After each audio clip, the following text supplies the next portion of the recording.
వెంకటస్వామి గారిని అడుగుదాం. వెంకటస్వామి గారు, ఏంది ఇప్పుడు సుప్రీంకోర్టును ఆశ్రయించినట్టున్నారు, మరి అప్పటిదాకా ఆగుతారా?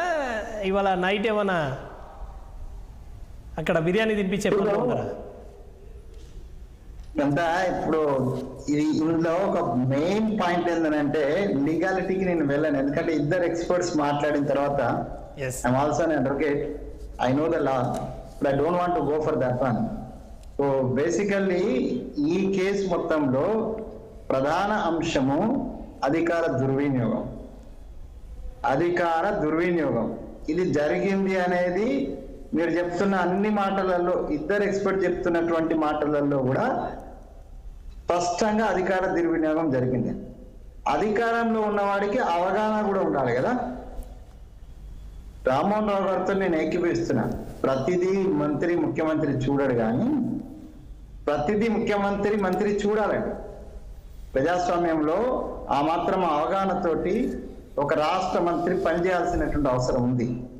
అవగాహన రాహిత్యంతో మాట్లాడాల్సిన అవసరం లేదు. అధికార రాహిత్యంతో కళ్ళు మూసుకొని అంటే చెక్ పాయింట్స్ డెఫినెట్ గా అధికారులే, నేను కాదనున్నాను. ఎందుకంటే వాళ్ళ ఎగ్జిక్యూటివ్, వాళ్ళ రాజ్యాంగ రక్షణ కోసం వాళ్ళు రాజ్యాంగం చెప్పి నియమించబడ్డటువంటి ఎగ్జిక్యూటివ్ కాబట్టి వాళ్ళకు సంపూర్ణ బాధ్యత ఉంటుంది. ఎందుకంటే దే ఆర్ ఒక 20 ఏళ్ళు 30 ఏళ్ళు సర్వీస్ లో ఉంటారు.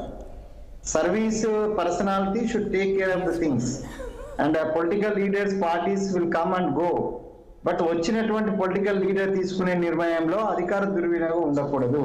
ఇది స్పష్టంగా అధికార దుర్వినియోగం జరిగినటువంటి కేసు. అధికార దుర్వినియోగం మీద కేసు పెట్టేటువంటి ధైర్యం ఒక ప్రభుత్వం పోయిన తర్వాత ఇంకో ప్రభుత్వానికి జనరల్ గా అలవాటు ఉండదు, ధైర్యమే ఉండదు.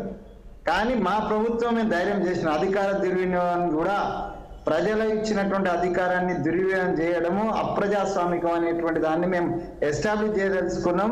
అది మా పాలసీ కాబట్టి మేము ఫస్ట్ టైం అధికార దుర్వినియోగానికి సంబంధించినటువంటి ఈ కేసు పెట్టినాము. దీంట్లో అధికార దుర్వినియోగం జరిగిందనేది ఏ కోర్టు అయినా నిర్ణయిస్తుంది.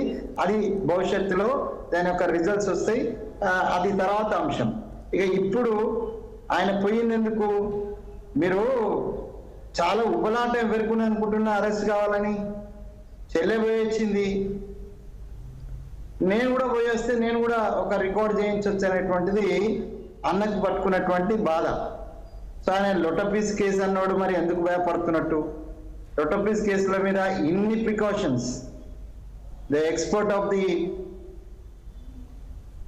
బీఆర్ నుంచి రామారావు గారి తరఫున మాట్లాడిన ఎక్స్పర్ట్ గారు, ఆయన పేరేందో వారు చెప్తున్నట్టు ఏంటంటే 100 ఆల్టర్నేట్స్ 100 వేస్ ఉన్నాయి, మేము 10 ఉపయోగించుకున్నామని అంటున్నారు.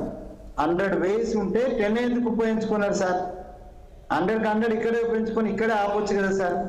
అంటే మీరు 10 ఉపయోగించుకొని 19 పక్కన పెట్టుకొని ఇప్పుడు ఇక్కడ అరెస్ట్ అయితే ఒక సింపతి గెయిన్ చేయొచ్చు అనేటువంటి ఒక పొలిటికల్ వ్యూహం.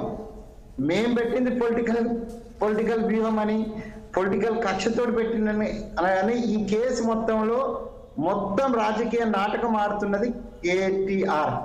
రామారావు అనే పేరు ఉన్నది కదా, ఎన్టీ రామారావు మించినటువంటి నటన ఇలా కేటీ రామారావు చేస్తున్నాడు.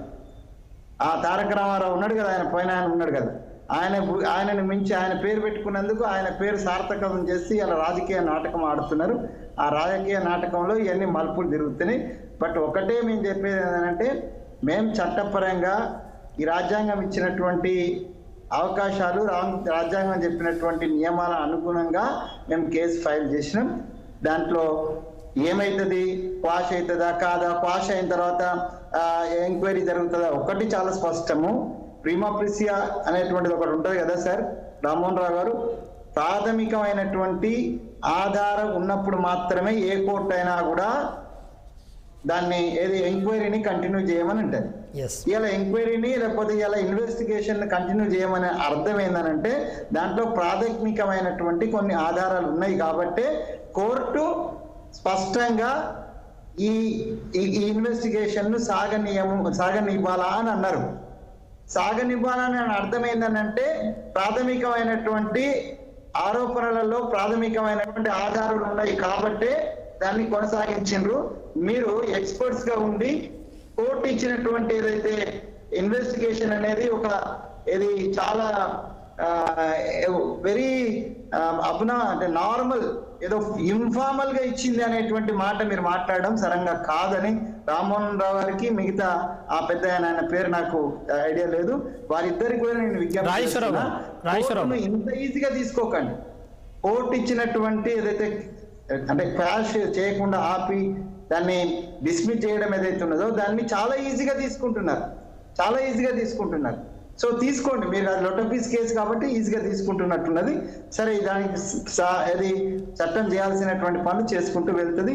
మాకేదైతే దానికి సంబంధించినటువంటి ఫర్దర్ ఇన్వెస్టిగేషన్ కావచ్చు, ఫర్దర్ ప్రాసెస్ కావచ్చు, పోలీస్ యాక్షన్ కావచ్చు, that will be continued without any ambiguity, without any అంటే ఏ శశపిషం లేకుండా ఎవరిని అరెస్ట్ చేయాల్సి వస్తే వాడిని అరెస్ట్ చేస్తుంది తప్పనిసరిగా ఈ ప్రభుత్వం. రైట్. వెంకటస్వామి గారు, ఇంకొక క్వశ్చన్ సమాధానం చెప్పండి. మీరు ఇప్పుడు రాష్ట్రంలో అధికారంలోకి వచ్చిన తర్వాత రకరకాల ఇష్యూస్ చెప్పారు. ఒకటి కాళేశ్వరము, లేకపోతే రకరకాల ఇష్యూస్, కొన్ని వేల కోట్లు అన్నారు, లక్షల కోట్ల దోపిడీ జరిగిందని చెప్పారు. ఇదంతా వదిలిపెట్టి ఇక్కడ చిన్న కేసు, ఇది 54 కోట్లకు సంబంధించిన కేసు, ఇప్పుడు తీరా చూస్తే అది అధికారుల తప్పిదంగా తేలిపోయే ప్రమాదం ఉంది అన్న ఒక అభిప్రాయం కూడా వ్యక్తమవుతుంది. అందులో కేటీఆర్ గారు అందులో దోషిగా తేలుతారా లేదా తర్వాత విషయం. అంటే ఇక్కడే ఎందుకు ఆగిపోయింది అన్న డౌట్ కూడా సామాన్య జనానికి వచ్చే అవకాశం ఉందిగా. ఎక్కడ ఆగిపోయిందండి బలరాం గారు? అక్కకు కూడా ఏదో గుర్తొస్తుంది పాపం. ఎక్కడ ఆగిపోయాయండి? Every investigation is going on. Okay, all cases, Kaleshwaram కావచ్చు, లేకపోతే ఫోన్ ట్యాపింగ్ కావచ్చు, రిమైనింగ్ ఏవైతే కేసులు ఉన్నాయో అన్నిట్లలో investigation agency and investigation commission is continuously working. పేపర్లో మీరే చెప్తున్నారు కదా బలరాం గారు, కాళేశ్వరం సంబంధించింది ఏం జరుగుతున్నది, ఫోన్ ట్యాపింగ్ సంబంధించినటువంటి మన రాధాకృష్ణరావు ఎట్లా కోర్టుకు వెళ్ళినాడు, ఆయనకు ఇంటరీమ్ రిలీఫ్ కోసం వెళ్ళినాడు, ఇవన్నీ జరుగుతూనే ఉన్నాయి కదా. ఇవన్నీ ఇన్వెస్టిగేషన్ జరుగుతూనే ఉన్నది కదా. ఇన్వెస్టిగేషన్ ఆగింది ఎక్కడ చెప్పండి? ఇన్వెస్టిగేషన్ ఆగింది ఎక్కడ? కమిషన్ యొక్క ఎంక్వైరీ ఆగింది ఎక్కడ? కాళేశ్వరం మీద కమిషన్ యొక్క ఎంక్వైరీస్ నడుస్తున్నాయా లేదా? నిన్నగాక మొన్న కూడా జరిగింది కదా. అందరిని పిలిపిస్తున్నారు కదా, వాళ్ళ వాంగ్మూలాలు ఇస్తున్నారు కదా.